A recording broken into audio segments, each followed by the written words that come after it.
দরজা খুলে দেখি আমার ঠাকুর এসেছে, স্বপ্নে দেখি ঘরে আমার ঠাকুর এসেছে।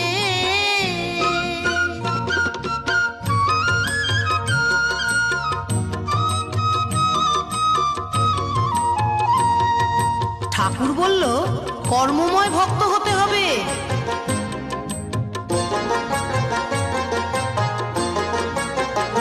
ঠাকুর বলল, কর্মময় ভক্ত হতে যে হবে, দীক্ষা নিয়ে ডাকলে আমায় সহজে পাবে।